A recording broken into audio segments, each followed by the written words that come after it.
Assalamualaikum warahmatullahi wabarakatuh.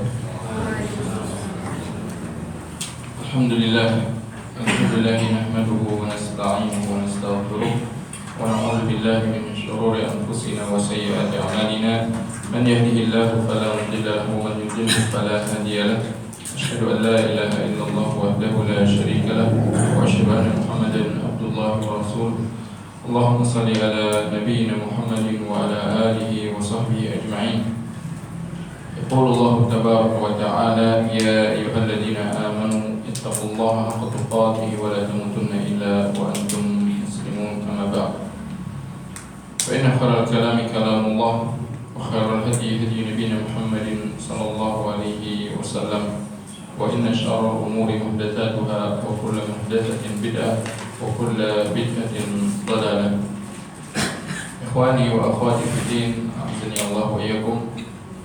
Alhamdulillah, puji dan syukur terus kita panjatkan kehadirat Allah Subhanahu wa taala, Rabb sekaligus sembahan kita yang telah memberikan pada kita nikmat dan karunia-Nya, nikmat iman, nikmat Islam, nikmat sehat dan nikmat kesempatan, yang dimana dengan berbagai nikmat tersebutlah dan kesempatan malam hari yang berbahagia ini bisa kembali berjumpa di tempat yang mulia ini untuk bisa bersama-sama kita kembali meningkatkan keilmuan kita, kembali memperdalam keimanan kita dan meningkatkan keimanan kita kepada Allah Subhanahu wa taala melalui apa yang telah diwariskan oleh para ulama dari ilmu yang mereka tuangkan dalam karya-karya mereka yang bersumber dari baginda Nabi yang mulia sallallahu alaihi wasallam.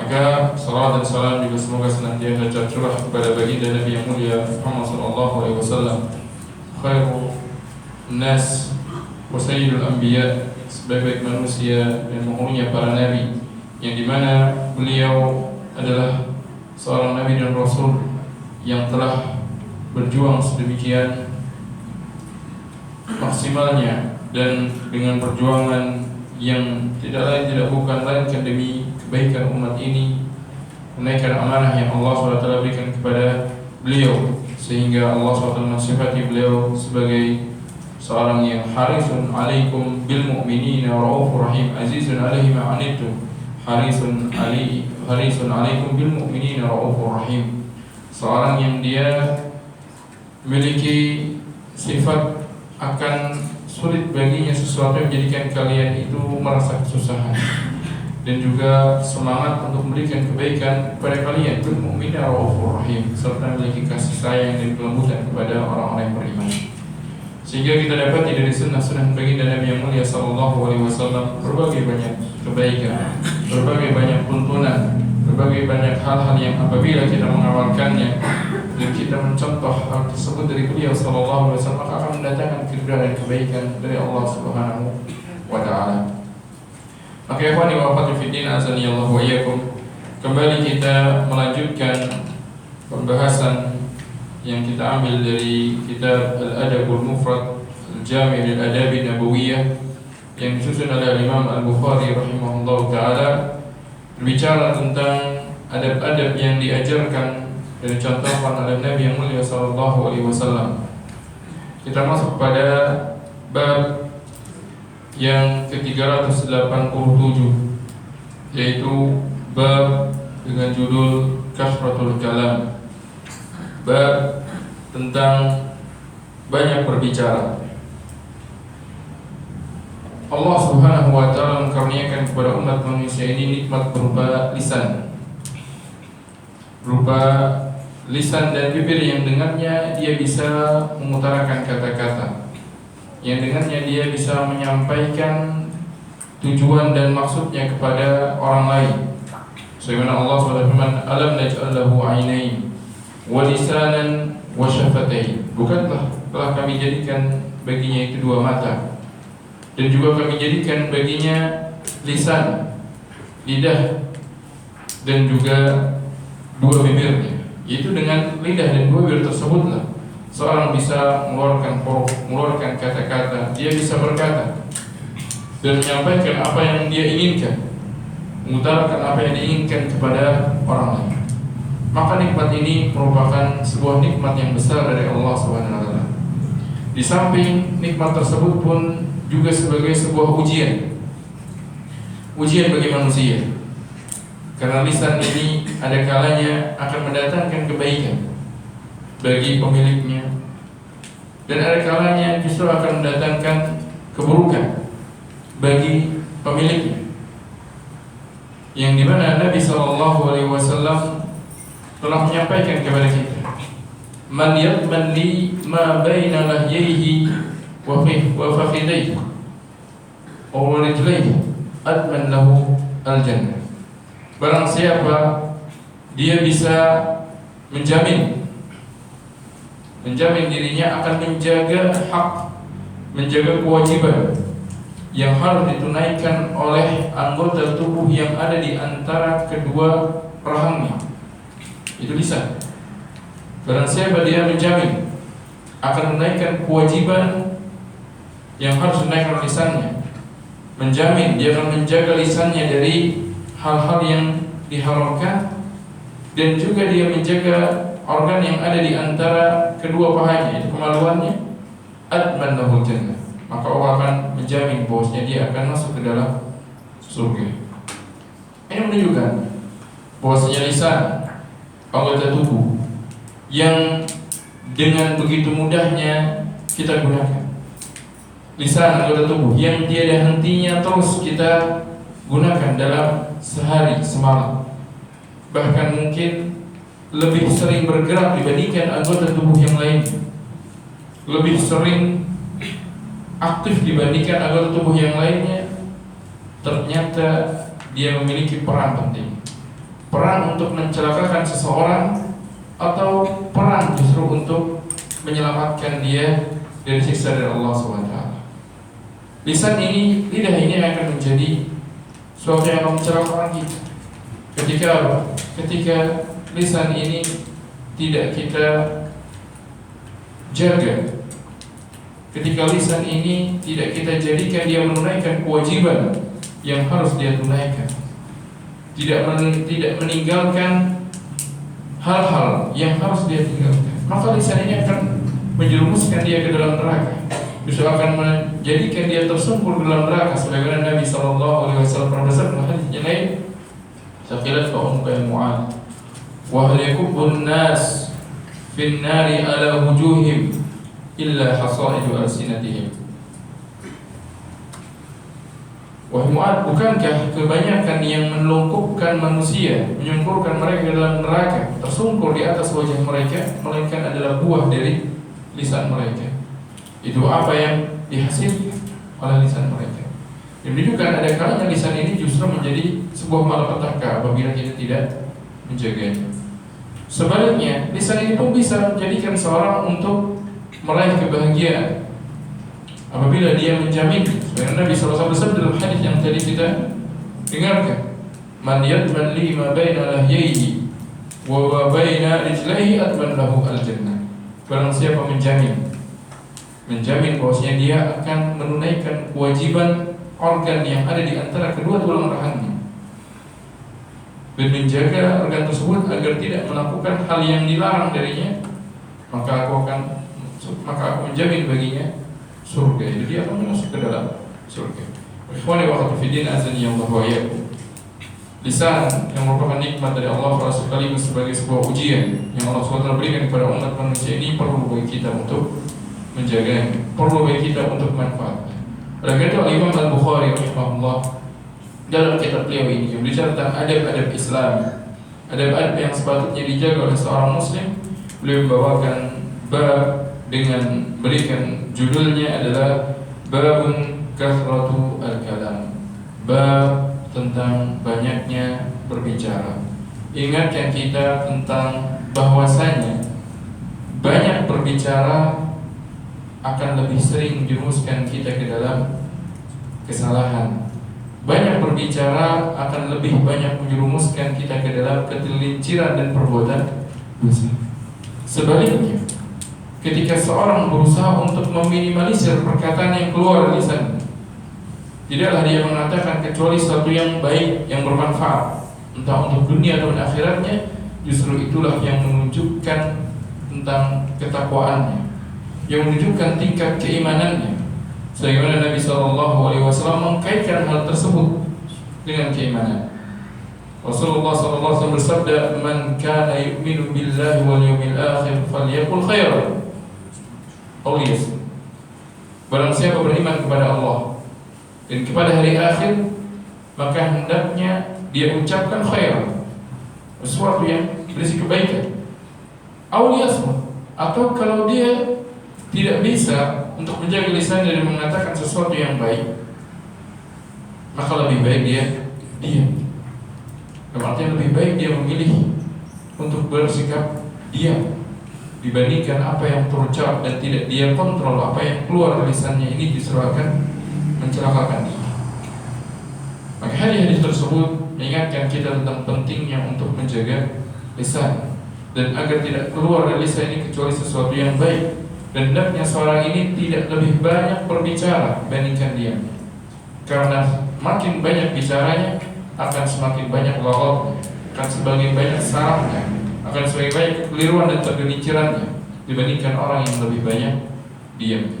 Maka seorang yang beriman kepada Allah SWT tidaklah dia berbicara kecuali sesuatu yang bermanfaat, dan tidaklah dia diam melainkan dikarenakan diam itu lebih bermanfaat dibandingkan dia berbicara. Maka Imam Al-Bukhari mengingatkan kita dalam bab ini tentang di antara adab Islam yang Allah SWT dan Rasulnya perintahkan kepada kita adalah seorang dia menjaga lisannya, agar tidaklah dia berbicara atau tidaklah dia banyak berbicara kecuali sesuatu yang bermanfaat atau sesuatu yang baik saja. Nah, jikalau dia melepas lisannya dengan sebebas-bebasnya tanpa dia batasi, tanpa dia kontrol lisan tersebut, justru yang ada adalah akan terjerumus dalam perbuatan-perbuatan yang akan merugikan dirinya sendiri. Beliau bawakan 3 dalil di dalam bab ini. Yang pertama yang diriwayatkan dari Abdullah bin Umar radhiyallahu taala anhuma, beliau mengatakan, "Qadima rajulani min al-Mashriq khatibani ala ahdi Rasulillah sallallahu alaihi wasallam." Pernah ada 2 orang yang datang dari arah timur, dari daerah timur, yang keduanya ini orang yang biasa berkhutbah, yaitu banyak berbicara, banyak menyampaikan ceramah pada manusia. Banyak mereka berada di podium, kemudian menjadi narasumber dan pembicara. Mereka adalah orang yang biasa untuk berbicara di hadapan khalayak, banyak menyampaikan. Faqama fatakallama thumma qa'ada. Maka suatu ketika itu keduanya berdiri, kemudian menyampaikan pidatonya, menyampaikan ceramahnya, thumma qa'ada. Kemudian setelah itu keduanya duduk. Wa qama Thabit bin Qais khatib Rasulillah sallallahu alaihi wasallam fatakallama. Lalu kemudian Thabit bin Qais, ini khatibnya Rasulullah sallallahu alaihi wasallam, sebagai juru bicaranya Rasulullah sallallahu alaihi wasallam, karena sering mewakili Rasulullah sallallahu alaihi wasallam menyampaikan apa yang diucapkan kepada khalayak. Dia berbicara, fa ajiban nas min kalamihima. Maka orang-orang merasa takjub dengan ucapan 2 khatib tadi, 2 pembicara sebelum Thabit bin Qais. Dia merasa takjub dengan bagaimana indahnya penyampaian mereka, bagaimana penyusunan kata mereka yang begitu menakjubkan, begitu memikat, bagaimana orasi mereka yang begitu bisa menjadikan para sahabat terkagum-kagum. Faqama Rasulullah sallallahu alaihi wasallam yakhutub. Maka ketika beliau melihat yang hadirin ketika itu merasa terkesima dengan ucapan kedua orang yang berbicara tadi, karena dengan model orasinya, bagaimana gaya berbicaranya yang begitu menakjubkan, begitu memikat. Maka kemudian Rasulullah sallallahu alaihi wasallam beliau berdiri, kemudian berkhutbah. Biasa Nabi sallallahu alaihi wasallam apabila melihat sesuatu yang dikhawatirkan para sahabat akan melakukan tindakan yang salah, atau bahkan ketika mereka telah melakukan sebuah tindakan yang salah, beliau akan berdiri kemudian menasihati, mengingatkan mereka. Maka Nabi SAW kemudian berkhutbah. Faqala, kemudian Rasulullah SAW bersabda, ya ayuhan nas qulu qawlakum fa innama tashriqul kalami minasyaitan. Wahai manusia, wahai orang-orang, wahai khalayak, qulu qawlakum, bicaralah seperti kalian biasa berbicara. Itu jangan diada-ada, jangan berlebihan, jangan terlalu kemudian kalian sedemikian memaksakan diri untuk menyusun kata-kata yang tujuannya adalah untuk memikat dan menjadikan orang terkesima. Jangan. Qulu qawlakum, bicara yang normal, wajar. Jangan berlebihan dalam kalian menyusun, membuat cara untuk bisa menyampaikan. Fa innama tashriqul kalam minasyaitan. Karena tashriqul kalam itu ucapan yang terlalu dipaksakan, yang terlalu disengaja, sehingga keluar dari apa? Keluar dari hal yang sewajarnya, keluar dari batasan yang dibolehkan. Ini termasuk hal yang berasal dari syaitan. Itu sesuatu yang tidak baik, sudah dicela. Kenapa? Karena ada kalanya hal tersebut akan memutarbalikkan fakta. Adakah hal tersebut menjadikan sesuatu yang batil ini dianggap hak, sesuatu yang hak dianggap sebagai batil, sehingga dilarang seorang untuk berlebih-lebihan di dalam apa? Di dalam dia menyusun ataupun di dalam berorasi, yang dimana di situ akan berdampak kepada sikap yang justru menjadikan orang akan salah di dalam menghukuminya. Ada kalanya sesuatu yang batil karena bagusnya cara dia menyampaikan, akhirnya dianggap benar oleh yang mendengar. Yang benar justru dianggap batil dikarenakan ucapan orang tersebut. Qulu qawlakum, ucapkanlah ucapan yang biasa kalian katakan, ucapan yang benar, yang hak. Di mana ucapan tersebut tidak dengan dipaksa-paksakan, tidak dengan kemudian diada-adakan. Fa inna tasyikhul kalam minasyaitan, karena sebenarnya ucapan yang dipaksakan ini termasuk dari syaitan. Thumma qala, kemudian Rasulullah bersabda, inna minal bayani sihran.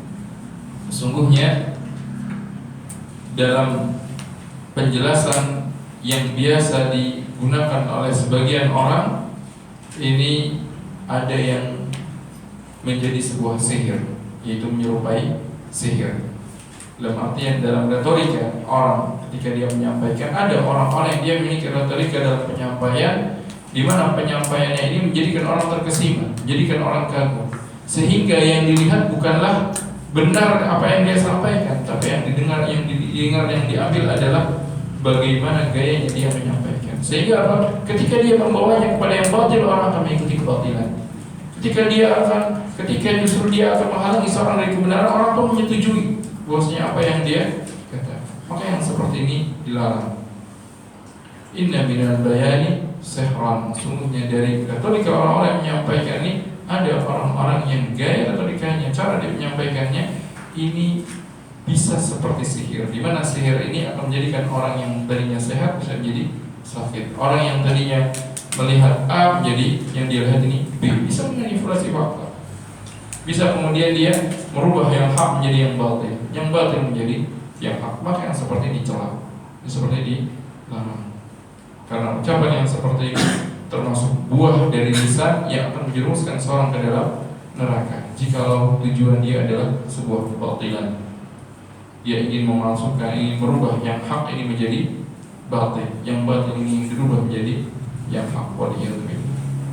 Kita berikan kepada Allah SWT dari demikian.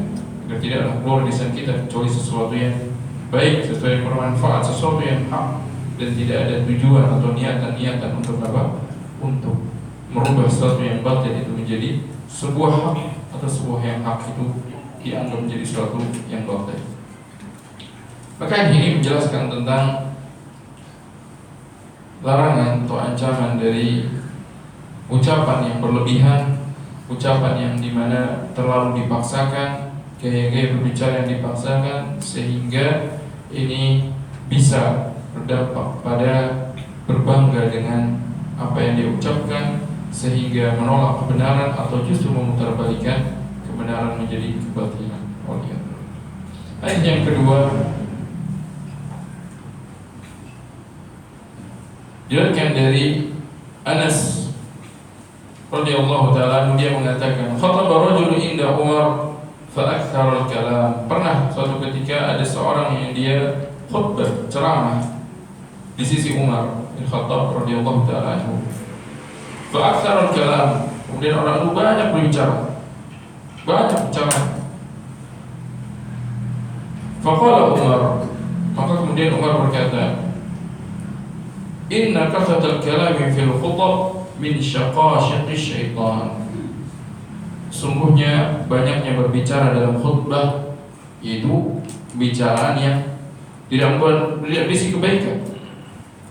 Banyak yang dia sampaikan tapi apa? Tidak ada nilai kebaikan yang terkandung di dalamnya. Hanya pembicaraan yang ke arah yang tidak jelas, bicaraan yang justru tidak berkaitan dengan sebuah kebaikan dunia atau akhirat. Maka yang seperti ini kata Umar bin Khattab, min syaqashiqis syaitan, ini termasuk bentuk dari siulan-siulan syaitan atau ocehan-ocehan syaitan. Syaqashiq jamak jadi syak-syak, yang mau diartikan ini kurang lebih maknanya adalah obrolan, omongan atau ocehan. Ini menunjukkan celaan terhadap orang yang banyak berbicara, namun pembicaraan yang disampaikan ini bukanlah sesuatu yang bermanfaat. Apalagi ketika disampaikan di hadapan khalayak.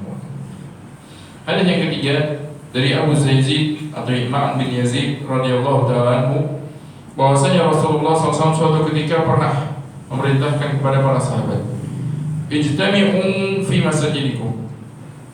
Ijtami'u fi masajidikum. Berkumpullah kalian di masjid-masjid kalian. Di sini Rasulullah perintahkan kepada para sahabat agar mereka masing-masing berkumpul di masjidnya masing-masing.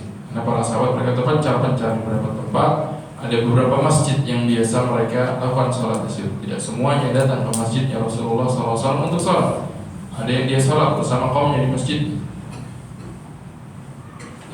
Rasulullah SAW perintahkan kepada mereka, berkumpullah kalian di masjid-masjid kalian. Rasulullah mengabarkan beliau akan berkeliling,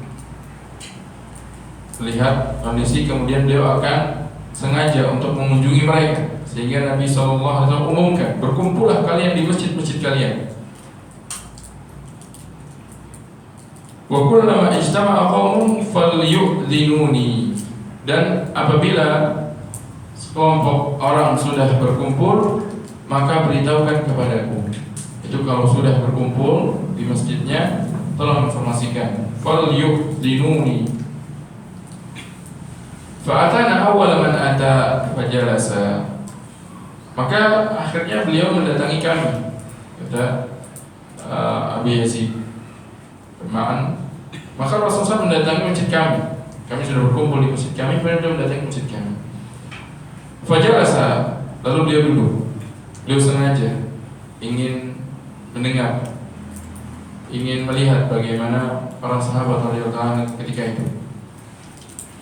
Beliau lihat kondisinya, beliau cek, beliau periksa. Fatakallama mutakallimun minna, maka salah seorang dari kami berbicara. Dia berbicara, ada satu orang dia berbicara, mewakili, termasuk orang yang berbicara ketika Nabi SAW hadir. Nabi SAW datang sebagai tamu di masjid mereka. Maka satu orang datang, kemudian dia mengatakan dalam ucapannya, innal hamdalillahilladzi laisa lil hamdi dunahu maqsad wala wara'ahu manfad. Segala puji bagi Allah, zat yang laisa lil hamdi dunahu maqsad, tidak ada tujuan atau arah selainnya dalam pujian. Walau wara'ahu manfad, dan tidak ada jalan dari pujian yang diberikan padanya. Oke, kok ada yang bawa buku terjemahannya? Kalau di buku terjemahannya diartikannya bagaimana?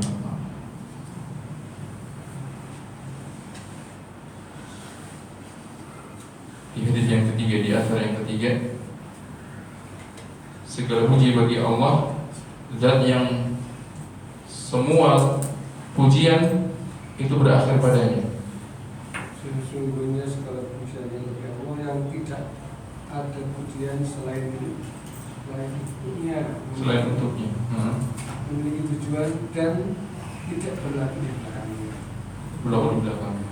Nabi Sallallahu Alaihi Wasallam marah dan bangun. Nah, Allah Taala, maksud dari khutbah ini dijelaskan di sebagian penjelasan referensi yang ada. Maksudnya adalah ucapan orang ini, Alhamdulillahilladzi laisa lilhamdi dunahu maqsad. Segala puji bagi Allah, itu zat yang dimana kalau ada orang memuji dirinya, maka pujian itu akan berujung ke arah Allah SWT. Itu semua pujian itu akan berarah kepada Allah SWT. Meskipun seorang dia memuji dirinya, maka pujian itu sebenarnya akan terus berlanjut kepada Allah SWT. Ia tidak akan berhenti sampai di pujian kepada seorang hamba. Walau wara'ahu manfaat, dan tidak ada jalan di belakang pujian tersebut. Maksudnya ketika Allah SWT memuji dirinya, maka pujian itu hanya khusus bagi Allah dan tidak berlaku bagi para hambanya. Fakotib, maka Rasulullah SAW ketika mendengar ucapan orang ini berlebihan di dalam mengutarakan pujian kepada Allah SWT. Kata-katanya kata-kata yang Nabi SAW tidak menyetujui hal tersebut. Jelaskan para ulama kenapa? Karena katakanlah seperti seolah-olah dia membatasi pujian dari Allah Subhanahu wa taala. Faqadiba faqal, maka Rasulullah marah. Dan ketika beliau marah, beliau langsung pergi. Lalu tadinya sedang duduk bersama mereka, mendengarkan perbicaraan mereka berbicara. Rasulullah ingin memantau bagaimana mereka ketika mereka berkumpul, bagaimana pembicaraan mereka, bicaraannya seperti apa. Ternyata Nabi SAW mendapati ada orang yang dimana dia berbicaranya ini dengan perkataan yang tidak baik, meskipun tujuannya apa? Memuji Allah Subhanahu wa taala, namun berlebihan, terlalu memaksakan kata-katanya yang akan berdampak pada makna yang tidak pantas, tidak layak. Seolah-olah dia membatasi pujian pada Allah Subhanahu wa taala. Faqadib, maka beliau marah. Faqama, kemudian beliau berdiri. Fatalawamna ma bainana, maka akhirnya ketika melihat beliau marah dan beliau pergi meninggalkan kami, akhirnya kami saling menyalahkan satu dengan lain. Gara-gara kamu, enggak kamu. Memang Rasulullah marah. Biasa, sampai kemudian tiba-tiba Rasulullah marah pergi. Berarti ada apa ini? Ini kamu sebutkan. Fatalawamna bainana, akhirnya kami saling mencela di antara kami. Faqulna atana awwal man ata fadhhaba ila masjid akhar fajalasa fihi. Maka kami katakan atana awwal man ata fadhhaba ila masjid akhar fajalasa fihi. Beliau datang pertama kali kita, kemudian sekarang beliau pergi ke masjid yang lain lalu beliau duduk. Fa atainahu. Kalau gitu ayo kita datang lagi, kita ikuti beliau. Jadi mereka mengikuti Nabi SAW ke masjid yang lain. Karena beliau akan memerintahkan para sahabat untuk berkumpul di masjidnya masing-masing, supaya nanti beliau berkeliling, ingin memantau kondisi mereka, ingin mengetahui bagaimana keseharian mereka, bagaimana ketika mereka berkumpul di tengah-tengah mereka. Fa'atainahu fakallamnahu, maka akhirnya kami pun mendatangi beliau di masjid yang lain. Fakallamnahu, maka kami mengajak bicara beliau. Faja'a ma'ana faqa'ada fi majlisi aw qariban majlisi, maka akhirnya beliau pun datang lagi bersama kami, kembali ke masjid kami, lalu beliau duduk di tempat sebelumnya beliau duduk atau dekat dari tempat yang sebelumnya beliau duduk, kemudian beliau marah meninggalkannya. Fumaqal, kemudian beliau bersabda, Alhamdulillahilladzi ma syaa ja'ala baina yadayhi wa ma syaa ja'ala khalfah. Segala puji bagi Allah, zat yang apabila Allah kehendaki, maka pujian itu akan berlanjut kepada siapapun. Dan kalaupun Allah kehendaki, pujian itu hanya khusus bagi Allah Subhanahu wa ta'ala. Dalam artian Nabi SAW ketika mengucapkan pujian ini menyerahkan semuanya dalam kehendak Allah Subhanahu wa ta'ala. Tapi kalau tadi khutbahnya orang tadi ini seolah-olah dia ini apa? Dia yang melangkahi Allah Subhanahu wa taala, sehingga dia yang memberikan sebuah statement dan pernyataan kalau orang sudah memuji, pujian itu hanya bagi Allah. Tapi kalau Allah memuji, Allah nggak akan kasih kepada para hambanya. Sedangkan apa kata Nabi SAW? Segala puji bagi Allah, zat yang apabila Allah berkehendaki, maka pujian ini pun akan Allah berikan kepada para hambanya. Sedangkan tadi orang tadi bilang kalau Allah memuji, maka tidak ada bagi para hamba lain ini pujian. Ya, orang ini seolah apa? Merasa lebih tahu dari Allah Subhanahu wa taala. Allah nggak akan bagi-bagi pujian, tidak akan memuji para hambanya. Sedangkan Nabi SAW dalam rangka beradab kepada Allah SWT dalam berkata, beliau katakan segala puji bagi Allah, dan yang apabila dia kehendaki, maka pujian yang Allah berikan ini akan diberikan kepada para hambanya, atau jika Allah menghendaki justru Allah membatasi pujian itu hanya bagi dirinya. Intinya semua itu adalah berdasarkan kehendak Allah Subhanahu wa ta'ala, bukan berdasarkan sebuah pernyataan dari manusia. Karena Allah zat yang maha berkehendak dan tidak ada yang mengatur Allah Subhanahu wa ta'ala. Apabila Allah berkehendak, tidak ada yang mampu untuk menyalahi kehendak Allah Subhanahu wa ta'ala. Wa inna minal bayani sihran, dan sesungguhnya di antara retorika manusia itu ada yang seperti sihir, yaitu ada yang menjadi sihir. Dalam artian apa? Ada orang yang dia memiliki retorika ketika berbicara, padahal yang dia sampaikan salah, tapi orang terkesima, akhirnya apa? Orang lain menganggap itu ucapan yang benar, sehingga orang terkesima dengan apa yang disampaikan, padahal yang disampaikan salah. Orang tidak tahu kalau itu hal yang salah. Nabi SAW di sini di awal beliau marah karena beliau tahu ucapan orang itu salah, maka beliau langsung tinggalkan, pergi begitu saja. Ketika para sahabat sadar, oh ada yang salah berarti sebelumnya apa? Orang ini biasa berbicara seperti itu, para sahabat apa? Gak ada yang menganggap salah. Mereka anggap itu biasa-biasa saja, ucapan yang wajar-wajar saja. Ternyata tidak demikian. Ketika Nabi SAW datang, dia dengarkan ini ada yang salah dari ucapan yang disampaikan. Akhirnya kemudian dia sampaikan, inna minal bayani sihran.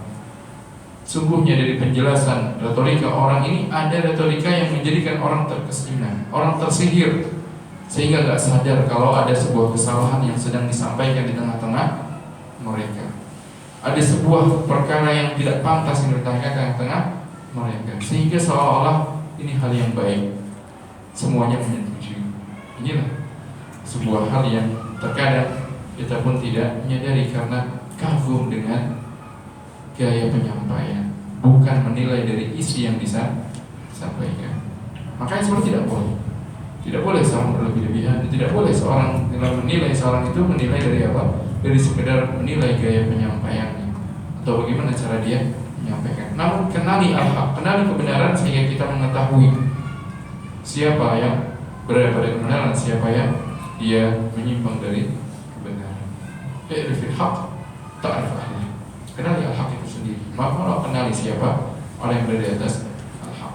Summa amarana wa 'allamana. Kemudian setelah beliau sampaikan hal tersebut, beliau berikan teguran kepada kami, beliau memerintahkan kami dengan perintah-perintah, dan beliau ajarkan kepada kami. Di sini Nabi SAW mengajar kepada para sahabat. Beliau biasa berkeliling, beliau kemudian mengoreksi apa yang salah di antara mereka, kemudian beliau luruskan dan beliau ajarkan kebaikan bagi mereka. Maka nikmat besar bagi para manusia yang mereka mendapatkan kesempatan untuk mempelajari, meneladani sunnah-sunnah Rasulullah SAW, sehingga yang salah yang mereka lakukan diperbaiki, sehingga yang salah yang selama ini mereka tidak sadar terjerumus dalam kesalahannya, mereka sadari dan mereka kembali kepada jalan Allah Subhanahu wa ta'ala. Karena sudah masuk waktu Isya, kita dengarkan azan terlebih dahulu, baru kita lanjut sedikit pada bab yang selanjutnya. Wassalamualaikum warahmatullahi wabarakatuh.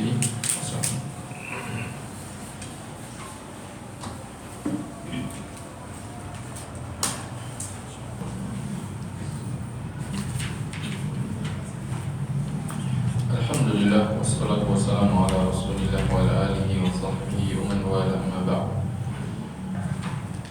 Kita lanjutkan pada bab yang selanjutnya dalam bab dengan judul At-Tamanni, bab tentang berangan-angan. Dalam bab ini Imam Al-Bukhari rahimahullah bawakan bab dengan judul At-Tamanni, berangan-angan, yang dimana angan-angan ini adalah sebuah keinginan seorang untuk suatu hal yang dia tidak tahu apakah bisa tercapai atau tidaknya. Dan dalam angan-angan tersebut terkadang ada sebuah angan-angan yang merupakan hal yang baik dan mubah dan bermanfaat bagi dirinya, baik dalam urusan dunianya ataupun untuk akhiratnya. Namun ada juga sebuah angan-angan yang justru angan-angan tersebut adalah sesuatu hal yang tidak diperbolehkan, hal yang buruk, hal yang diharamkan bagi. Maka di dalam tentang hukum berangan-angan ini, mengucapkan angan-angan dan harapan-harapan dia, cita-cita dia kembali kepada apa yang dia angan-angankan, kembali kepada apa yang dia harapkan dari ucapan tersebut. Ketika itu merupakan suatu hal yang mubah, maka itu boleh-boleh saja. Apalagi itu merupakan sebuah amal kebaikan dan dia optimis untuk bisa menunaikan haknya di sebuah kebaikan tersebut, maka itu boleh-boleh saja. Namun jika amalan tersebut adalah sesuatu yang buruk, suatu perbuatan yang buruk, maka yang demikian itu diharamkan baginya. Seperti bagaimana Allah SWT firman, wala tatamannaw ma faddalallahu bihi ba'dakum 'ala ba'd. Dan jangan kalian berangan-angan, berkeinginan hal-hal yang telah Allah karuniakan kepada sebagian kalian, tidak kepada sebagian yang lain. Maka angan yang seperti angan-angan untuk memiliki apa yang ada di tangan orang, hilang dari orang tersebut kemudian berpindah ke tangan kita, ini merupakan sebuah angan-angan yang tidak diperbolehkan. Karena ini merupakan buah dari sifat hasad. Bahkan itulah sifat hasad sendiri. Ketika seorang dia tidak senang orang lain mendapatkan karunia dari Allah SWT, sehingga dia berangan-angan agar nikmat tersebut hilang dari tangan orang tersebut, bahkan mungkin berpindah kepada tangan dia sendiri atau kepada dirinya sendiri. Maka sebab itu adalah angan-angan yang tidak diperbolehkan, angan-angan yang diharamkan. Adapun ketika angan-angan dia adalah sebuah hal yang mubah atau bahkan sebuah hal yang dianjurkan, maka yang seperti itu diperbolehkan. Sebagaimana beliau bawakan dalilnya di sini dalam bab ini, hadis yang diriwayatkan dari Aisyah Ummul Mukminin radhiyallahu taala anha, beliau pernah menceritakan, Arifan Nabi sallallahu alaihi wasallam zata laila. Pernah suatu ketika Nabi sallallahu alaihi wasallam di suatu malam. Faqala, kemudian beliau bersabda. Nabi sallallahu pernah mengalami sebuah kekhawatiran suatu malam. Karena dia tahu di masa Rasulullah SAW dan para sahabat di awal-awal Islam, ketika itu mereka terancam nyawanya untuk menampakkan keislamannya atau bahkan menyebarkan Islam di tengah-tengah masyarakat. Mereka menghadapi gangguan, permusuhan, bahkan tidak luput dari namanya perbuatan yang menyakiti mereka, menyakiti Nabi yang mulia sallallahu alaihi wasallam. Khawatir kalau tiba-tiba musuh kemudian melakukan tipu daya, kemudian bermaksud untuk memusnahkan, membunuh dan mencelakai. Maka pernah suatu ketika Nabi SAW kemudian bersabda, laita rajulan salihan min ashabi yaji'uni fayahrusuni lailah. Aduh, sekiranya ada salah seorang yang saleh dari kalangan para sahabatku bersedia untuk mendatangiku malam ini, kemudian dia berjaga-jaga untuk diriku. Nabi SAW berangan-angan. Dan tentunya Nabi SAW adalah orang yang paling bertawakal kepada Allah Subhanahu wa Ta'ala, paling bertawakal kepada Allah SWT dalam segala urusan. Namun beliau pun punya keinginan, punya harapan sekiranya ada sebab keselamatan ini terlihat, yaitu sebabnya secara zahir terlihat, yaitu apa? Yaitu ada orang yang menjaga beliau. Tidak hanya berpangku tangan tanpa sebab, karena bukan itulah tawakal. Karena tawakal itu adalah menyerahkan urusan kepada Allah SWT dengan tetap melakukan sebab dan upaya-upaya yang akan menyampaikan kita kepada harapan kita, kepada tujuan kita. Itulah tawakal. Maka orang yang bertawakal bukan orang yang hanya berdiam diri kemudian menunggu hasil tanpa adanya upaya, tanpa adanya usaha. Tidak. Ingin selamat dari sebuah hal yang tidak menyenangkan, dia harus menghindari hal yang tidak menyenangkan tersebut. Ingin meraih sebuah kesuksesan, maka tawakal adalah dengan menempuh jalan upaya bagaimana langkah-langkah untuk bisa mencapai kesuksesan tersebut. Ingin menghafal Al-Quran, harus sabar dia. Sedikit demi sedikit dia menghafalnya. Sabar sehari, ditambah sehari berikutnya, dan terus berikutnya. Tidak hanya dengan berpangku tangan. Kemudian dia menunggu ilham, bisa hafal kita. Tidak demikian. Begitu juga dengan perkara-perkara yang lain. Nabi SAW yang paling bertawakal kepada Allah SWT. Namun di samping itu beliau pun melakukan sebab. Apa di antara sebabnya? Sebab untuk selamat adalah mencari orang yang bisa menjaga beliau. Maka beliau berdoa, laita rajulan salihan min ashabi yaji'uni fayahrusuni hadhihi wa yahrusuni lail. Aduh, sekiranya ada yang mau di dalam para sahabat ketika itu dibakar, para sahabat semua merasa terancam untuk mereka memikirkan orang lain, bahkan mungkin tidak bisa karena memikirkan dirinya sendiri. Masing-masing terancam ketika dia masuk ke dalam Islam, ketika dia mengikuti Nabi SAW, masing-masing terancam sehingga tidak berani untuk menampakkan dirinya pada sebagian dari mereka, karena mereka pada posisi ditekan, sulutkan, diancam. Maka Nabi SAW ketika itu beliau katakan, laita rajulan sholihan, duhai sekiranya ada orang yang soleh dari kalangan para sahabatku bersedia datang padaku, kemudian dia berusaha menjagaku pada di waktu malam. Ini waktu malam biasanya musuh kemudian manfaatkan kegelapan, berusaha untuk membunuh Nabi SAW. Idh sami'na sawta sila, tiba-tiba setelah beliau mengucapkan seperti itu, kami mendengar suara pedang. Malam, di tengah kekhawatiran, hidup di tengah kota yang banyak penduduk yang memusuhi dan berusaha untuk menyingkirkan bahkan memusnahkan, tiba-tiba terdengar suara pedang. Ada orang dengan bawa pedang. Faqala, maka kemudian Rasulullah SAW berkata, man hada, siapa ini? Siapa yang datang? Qala Sa'dun ya Rasulullah, aku adalah Sa'ad ya Rasulullah. Ternyata datang Sa'ad, orang sahabat beliau radhiyallahu ta'ala.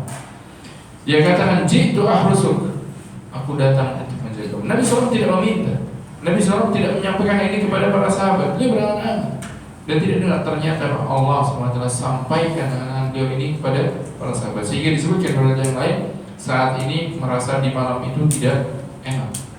Saat merasa ketika itu khawatir pada Nabi SAW, melihat kecaman, ancaman orang-orang kafir Quraisy semakin menjadi-jadi, maka saat tidak enak, dia tidak nyaman ketika dia biarkan Nabi SAW. Dia khawatir pada Nabi SAW, maka dia datang kepada Nabi SAW.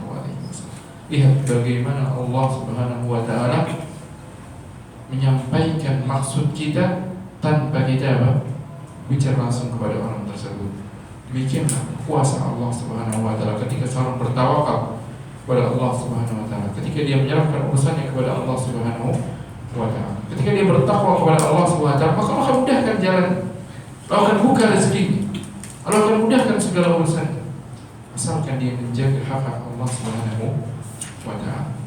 Sehingga Allah SWT mendatangkan seorang sahabat yang sesuai dengan harapan Nabi SAW. Ada seorang sahabat yang menjaga beliau.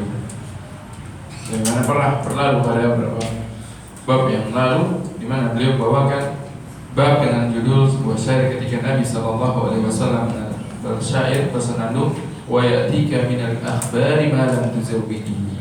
Tiba-tiba datang kabar informasi menggembirakan yang engkau belum capek-capek untuk meraihnya. Ternyata datang duluan, takdirnya kebaikan mendatangi dia tanpa letih dia berusaha. Demikianlah rezeki dari Allah SWT datang dari sesuatu yang tidak disangka-sangka. Maka kemudian saat datang kepada Nabi SAW, kemudian dia katakan, ya Sa'dun ya Rasulullah, jitu ahrusuka, aku datang untuk menjagamu ya Rasulullah. Bawa pedang. Kenapa? Tahu sih ketika itu orang-orang kafir Quraisy berusaha untuk membunuh Nabi SAW, tapi tidak boleh membunuhnya terang-terangan. Kenapa? Nabi SAW dari kalangan keluarga terhormat, yang dimana kalau mereka terang-terangan mereka akan dituntut balas darah di antar kabilah, sehingga akan terjadi apa? Perang, bisa diperang. Maka mereka berusaha untuk membunuh Rasulullah secara diam. Allah SWT telah menjaga beliau dari sisi tersebut. Namun tetap di malam hari ketika itu beliau khawatir kalau mereka melangsungkan serangan secara diam-diam sehingga tidak ada yang mengetahui, tiba-tiba mendapatkan Rasulullah meninggal, tidak bisa dituntut siapa pembunuhnya, tidak ketahuan. Makanya di situ saat kemudian menjaga beliau, fana Nabi SAW hatta sami'na qatitahu. Maka kata Aisyah radhiyallahu ta'ala anha, maka Rasulullah SAW tidur terlelap, bahkan sampai kami mendengar suara beliau dalam tidurnya, dengar suara dengkuran beliau dalam tidurnya, menunjukkan beliau terlelap dalam tidurnya, merasa aman dalam tidurnya di malam tersebut. Sampai hari terus berlangsung sampai turun firman Allah Subhanahu wa taala, "Wallahu ya'simuka minan nas." Cukuplah Allah yang akan menjagamu dari manusia. Akhirnya Allah turunkan ayat, sebuah pernyataan janji dari Allah, Allah yang akan menjaga beliau, tidak perlu khawatir lagi. Bahkan meskipun tidak ada orang yang menjaga, Allah telah menjamin tidak akan beliau ini apa? Disakiti oleh manusia, tidak dibunuh oleh manusia. Tetap beliau akan ada hingga akhirnya dakwah ini, alhamdulillah, sampai terbukalah Mekah untuk dakwah tauhid, hingga akhirnya berbondong-bondonglah manusia masuk ke dalam Islam. Idza jaa nasrullahi wal fath wa ra'aitan nas yadkhuluna fi dinillahi afwaja. Sampai akhirnya Allah janjikan beliau akan mendapati, melihat manusia berbondong-bondong masuk ke dalam syariat Islam.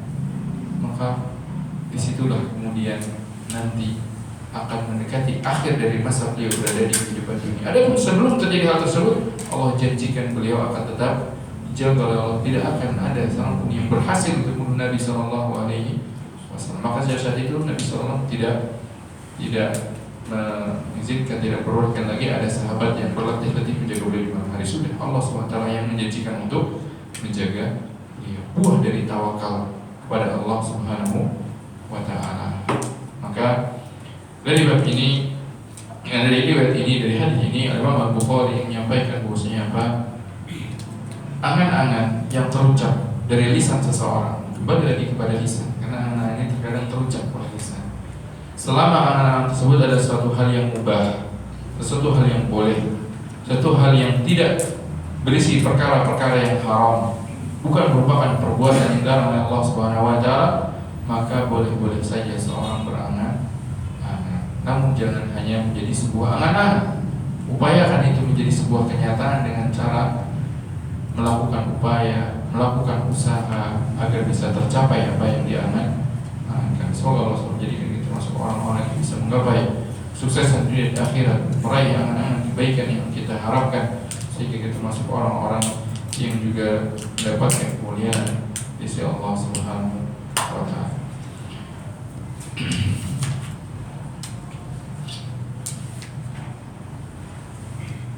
Banyak waktu fiddin azani yang muwayyakum. Mungkin sampai di sini dulu pembahasan kita pada hari ini berkaitan dengan apa yang tadi kita sampaikan berupa perintah untuk menjaga lisan dan juga diperbolehkannya seorang berangan selama hal tersebut merupakan sesuatu yang diperbolehkan dan tidak berupa hal yang diharamkan.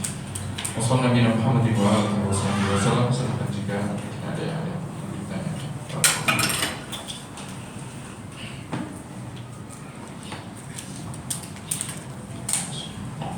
Ternyata wilayah salah satu Assalamualaikum warahmatullahi wabarakatuh. Ini masalah berangan-angan, disuruh berangan-angan, tidak ada yang menjaganya. menjaganya. Itu kemudian ada dalil dari surat Al-Maidah tentang Allah lah yang menjagamu dari manusia. Setelah itu ada kelanjutannya bahwa beliau kemudian tidak lagi meminta penjagaan atau memerintahkan para sahabatnya untuk menjaga beliau. Iya. Jadi kisah ini terjadi sebelum turun ayat tersebut. Dalam artian Nabi SAW, beliau tentunya ketika mengawali dakwah Islam, beliau mendapat penentangan dari orang-orang kafir Quraisy secara umum. Bahkan di antara mereka ada yang berusaha untuk membunuh Nabi SAW. Namun hal tersebut tidak berani mereka lakukan secara terang-terang karena beliau masih berada pada perlindungan dari paman beliau, yang dimana mereka berasal dari keluarga keturunan terhormat, karena nasabnya Nabi SAW adalah nasab dari keluarga terhormat dari kalangan orang-orang Arab ketika itu, Quraisy, dan terlebih khusus dari kalangan Quraisy, sehingga mereka tidak berani untuk dengan terang-terangan kemudian membunuh Nabi SAW hingga akhirnya nanti menjelang dari hijrah muncullah sebuah ide yang benar-benar menyepakati bermaksud untuk membunuh Nabi SAW dengan cara dilakukan bersama-sama oleh dari berbagai kabilah, sehingga nanti keluarga Nabi SAW tidak bisa menuntut darah, hanya bisa menerima adanya kompensasi biaya saja. Ini menunjukkan bahwasanya memang ketika itu secara kondisi Allah telah menjaga beliau dari permusuhan, dari tindakan kejahatan yang terang-terangan sampai membahayakan nyawa secara terang-terangan. Namun di waktu malam ketika di mana di situ tidak ada yang menjaga, nanti mungkin tidak ada yang mengetahui siapa yang membunuh, bisa saja terjadi, sehingga Nabi SAW mengkhawatirkan dirinya, bagaimana beliau pun dalam rangka upaya untuk menyelamatkan dirinya, karena apabila beliau pun terbunuh ketika itu, maka siapa lagi yang akan mengemban dakwah ini? Siapa yang menyampaikan dakwah tauhid di tengah manusia yang ketika itu kesyirikan sedang merajalela di tengah-tengah mereka, dengan kejahilian yang dimana ketika itu mereka berkeliling dalam kejahilian tersebut. Maka Nabi SAW karena semangat beliau untuk tetap menyampaikan dakwah ini kepada manusia, beliau juga memiliki kekhawatiran kalau sekiranya beliau ini terancam nyawanya di waktu malam tersebut. Hingga akhirnya beliau pun beranak, meskipun hal tersebut tidak beliau sampaikan, tidak utarakan kepada para sahabat secara langsung, memerintahkan mereka menjaga, tidak. Hanya saja beliau berharap agar hal itu bisa terjadi dari inisiatif para sahabat sendiri tanpa beliau sampaikan kepada mereka. Dan alhamdulillah ternyata Allah SWT kabulkan, sehingga datanglah saat Malik juga untuk menjaga beliau SAW. Hingga akhirnya Allah turunkan ayat di mana dalam ayat tersebut berisi jaminan, wallahu ya'simuka minan nas, dan Allah lah yang akan menjaga dan melindungimu dari manusia. Jadi dari kejahatan, dari siasat dan tujuan orang-orang yang berusaha untuk membunuh. Allah ya'simuka minan nas. Maka disitulah menunjukkan Nabi SAW semakin kuat tawakal beliau, dan beliau percaya dengan janji Allah SWT. Maka beliau perintahkan kepada sahabat yang biasa menjaga beliau di malam tersebut sudah tidak perlu menjaga beliau lagi, karena beliau cukupkan dengan Allah SWT. Kan memang tidak ada pertentangan antara kisah ini dengan itu. Bahkan kisah ini, kejadian ini adalah di antara kejadian yang terjadi kemudian turun ayat tersebut, atau bisa dikatakan sebagai istilahnya adalah sababun nuzul atau sebab turunnya ayat tersebut. Memang setelah itu tidak lagi Nabi SAW mengizinkan para sahabat untuk mereka menjaga beliau di malam hari. Beliau cukupkan dengan penjagaan dari Allah SWT. Menunjukkan besarnya tawakal beliau kepada Allah SWT. Itu dengan ayat tersebut tidak berarti kita mengabaikan pengamanan, ya. Dalam arti kita hanya bergantung kepada Allah. Jadi tidak berarti kita mengabaikan pengamanan. Tidak, karena Nabi SAW telah mendapat jaminan dari Allah SWT. Allah yang telah mengamankan. Sehingga siapa pengaman terbaik selain dari Allah SWT? Tidak ada. Allah lah apabila Allah telah menjanjikan keamanan bagi seorang hamba secara khusus, telah Allah jelaskan menjaganya, maka tidak akan mungkin ada yang bisa untuk lepas dari pengamanan tersebut, sehingga beliau tidak butuh kepada manusia. Adapun kita yang tidak mendapatkan jaminan dari Allah SWT pasti akan menjaga kita, dan kita pun belum tentu kita menunaikan hak-hak Allah SWT, maka kita tetap melakukan upaya pengamanan, karena kita belum mendapatkan dan tidak akan mendapatkan wahyu dari Allah SWT secara langsung. Beda dengan Nabi SAW yang telah mendapatkan wahyu secara langsung, dan langsung Allah SWT menyatakan wallahu ya'simuk, Allah yang akan menjagamu langsung dari Allah SWT. Maka di situ sudah datang sebuah keamanan yang pasti dari Allah SWT, sehingga beliau pun tidak membutuhkan lagi pengaman selain dari Allah Subhanahu wa ta'ala. Adapun kita tetap harus melakukan upaya-upaya pengamanan dari sesuatu yang kita khawatirkan, karena ini merupakan bagian dari tawakal. Seorang bertawakal bukan berarti kemudian dia tidak melakukan pengamanan sama sekali, tidak berarti kemudian dia mengabaikan langkah-langkah untuk bisa menyelamatkan dirinya dari hal-hal yang membahayakan, yang merugikan dirinya. Tidak. Justru tawakal itu adalah kita melakukan upaya yang dengan upaya tersebut kita bisa berharap tercapai apa yang kita harapkan. Oleh karena itu pernah para sahabat ketika mereka mendengar bahwasanya Rasulullah SAW mengatakan bahwasanya Allah SWT telah mentakdirkan, Allah Subhanahu wa ta'ala telah menetapkan tempatnya seorang, apakah dia di surga atau di neraka sebelum dia diciptakan. Kemudian para sahabat bertanya, ya Rasulullah, fa'amal, ya Rasulullah, kalau gitu ngapain kita beramal? Bukannya kita tinggal pasrah aja, tawakal aja sudah. Kita tempatnya mau di surga atau di neraka? Apa jawaban Rasulullah SAW? Beliau bersabda, malu, justru kalian harus beramal, justru kalian harus melakukan upaya, berusaha. Fakulun muyassarun lima khuliqala. Karena kalau kalian berusaha, disitulah kalian melangkah kepada jalan yang ditakdirkan kepada kalian. Ketika kita melangkah, ketika kita berusaha, kita melakukan upaya. Tapi kalau kita diam saja, maka kita hanya menunggu sesuatu yang tidak akan mungkin sampai kepada kita berupa harapan, karena kita tidak tahu apa yang ditakdirkan bagi kita. Maka bukan berarti hadis ini dan juga kemudian turunnya tersebut setelah kejadian ini menunjukkan tidak perlu kita melakukan pengamanan, karena Allah sudah pasti menjaga orang-orang yang beriman. Benar, Allah sudah menjaga orang-orang yang beriman, dan Allah menjanjikan kepada mereka dengan syarat mereka melakukan usaha, karena itu bagian dari ketakwaan. Makanya ketika Allah SWT berfirman, wa may yattaqillaha yaj'al lahu makhraja, dan barang siapa bertakwa kepada Allah, Allah akan jadikan baginya jalan keluar. Wa may yattaqillaha yarzuqhu min haitsu la yahtasib wa yarzuqhu min haitsu la yahtasib, dan akan memberikan rezeki dari sesuatu yang tidak dia sangka-sangka. Wa may yattaqillaha yaj'al lahu min amrihi yusra, dan barang siapa bertakwa kepada Allah, Allah akan mudahkan baginya urusan. Bukanlah orang yang diam, tapi orang yang bertakwa adalah orang yang berusaha, karena Allah yang perintahkan kita untuk berusaha, dan yang namanya takwa adalah menjalankan perintah Allah. Berarti kalau orang yang diam saja tidak melakukan upaya, tidak melakukan usaha, justru dia bukanlah orang yang bertakwa, karena dia mengabaikan perintah Allah Subhanahu wa ta'ala untuk berusaha dan berupaya.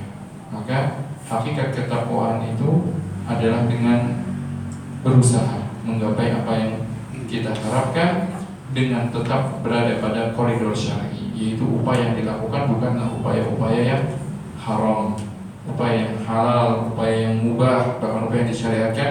Itulah bentuk ketakwaan yang nantinya Allah janjikan bagi orang yang berupaya dan berusaha. Allah akan datangkan rezeki baginya, Allah akan mudahkan urusannya, Allah akan berikan solusi dari permasalahan yang dia hadapi. Tapi kalau jalan yang ditempuh jalan yang haram, maka dia tidak akan menemui janji tersebut, karena syaratnya apa? Bertakwa kepada Allah Subhanahu wa ta'ala. Wa may yattaqillah wallahu ta'ala. Ikhwani wa akhwati fi din, azani wa iyyakum.